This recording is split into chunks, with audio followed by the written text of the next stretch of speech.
Juliana Kanyomozi ne Shiba Kalungi omutamivu yabakwata. Muka odi akafulumye akarwawogo nga akakasa information jenzize ngamba gamba since last year ndi Muhoozi akutta abayimbi bonna abasinga mu Uganda.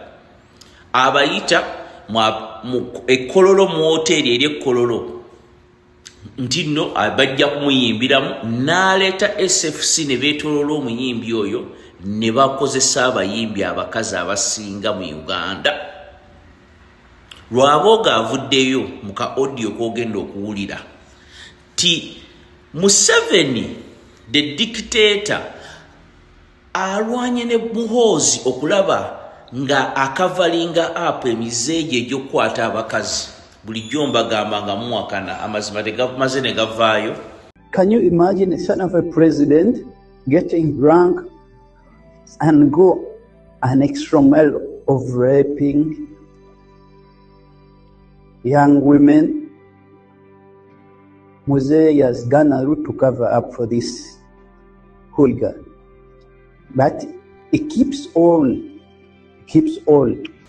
Juliana omwana gwalina si wono leska driver mukwano gwa Charlie Lubega niyo mwana wa Muhoozi Kanyerugaba. Ne Shiba bwe yavaayo nga akaaba amaziga nti bamukutte, Muhoozi Kanyerugaba yali amukutte.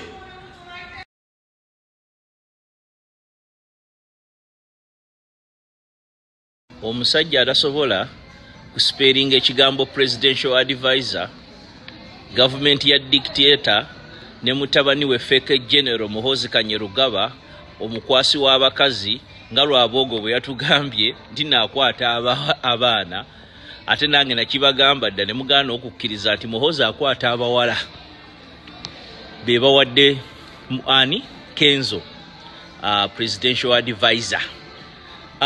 Kenzo si kipya ne Buchaman presidential advisor. Naye kirekawo abantu nga Bebe Cool first. Bebe Cool bakamiliyoni mubadde mu State House leero kibaleka wammwe.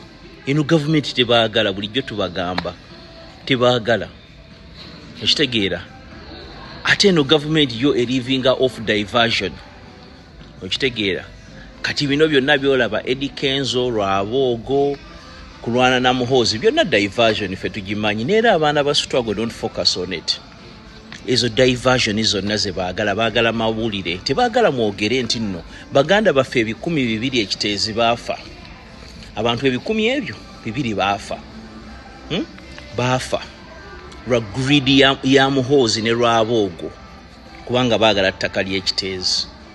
Baganda baffe 1,000 ebyo baafa. Emulago tewali ddagala, ekiruddu tewali ddagala, enguudo mbi e Uganda ne baagala bababuzeebuze ogundi ani Kenzo Lwabogo alwana ne gundi kati fe abagezi abakulira ku Mwalegaba abalyanga egege n'emputa n'ekibeero tukimanyi ekyo mulimba okitegeera. Diversion. Kenzo is a diversion, Lwabogo is a diversion. Ne Bebe Cool kikulekawo musajja wange kikulekawo musajja wattu bambi bambi olabye ennaku musajja wattu kubanga gwe toli wa tribal yaabwe. Eddie Kenzo wa tribal yaabwe. Juliana Kanyomozi ne Shiba Kalungi omutamivu yabakwata. Muka odi akafulumye akarwawogo nga akakasa information jenzize ngamba gamba since last year ndi Muhoozi akutta abayimbi bonna abasinga mu Uganda. Abayita ekkololo mu hoteli eri ekkololo nti nno abajja kumuyimbiramu n'aleeta SFC ne beetolola omuyimbi oyo ne bakozesa abayimbi abakazi abasinga mu Uganda. Lwaboga avuddeyo muka audio kogenda okuwulira ti Museveni the dictator alwanye ne Muhoozi okulaba nga akavalinga apa emizeeje egy'okukwata abakazi bulijjo mbagamba nga muwakana amazima tegamaze ne gavaayo. Can you imagine a son of a president getting drunk and go an extra mile of raping young women? Muzee has gone a route to cover up for this hooligan. But it keeps all. Juliano omwana gwalina si wono leska driver mukwano gwa Charlie Lubega naye omwana wa Muhoozi Kanyerugaba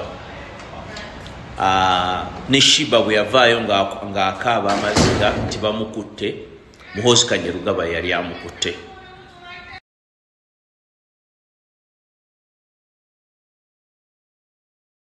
Omusajja atasobola kusperinga ekigambo presidential advisor, government ya dictator ne mutabani we fake general Muhoozi Kanyerugaba omukwasi w'abakazi nga Lwabogo bwe yatugambye nti naakwata abaana ate nange nakibagamba dda ne mugaana okukkiriza nti Muhoozi akwata abawala be bawadde ani Kenzo presidential advisor. Kenzo si kipya ne Buchaman presidential advisor naye kirekawo abantu nga Bebe Cool first. Bebe Cool bakamiliyoni mubadde mu State House leero kibaleka wammwe eno government tebaagala bulijjo tubagamba tebaagala okitegeera ate eno government yo elivinga off diversion okitegeera kati bino byonna byolaba Eddie Kenzo Lwabogo kulwana na Muhoozi byonna diversion ife tugimanyi neera abaana ba struggle don't focus on it. Ezo diversion zonna ze baagala mawulire tebaagala mwogere nti nno baganda baffe 200 ekiteezi baafa abantu 200 baafa baafa lwa greed ya Muhoozi ne Lwabogo kubanga baagala ttaka ly'ekiteezi baganda baffe 100 baafa. Emulago tewali ddagala, ekiruddu tewali ddagala, enguudo mbi e Uganda nibaagala bababuzeebuze ogundi ani Kenzo Lwabogo alwana ne gundi kati fe abagezi abakulya ku Mwalegaba abalyanga egege n'emputa n'ekibeero tukimanyi ekyo mulimba okitegeera. Diversion. Kenzo is a diversion, Lwabogo is a diversion. Ne Bebe Cool kikulekawo musajja wange kikulekawo musajja wattu bambi olabye ennaku musajja wattu kubanga gwe toli wa tribal yaabwe Eddie Kenzo wa tribal yaabwe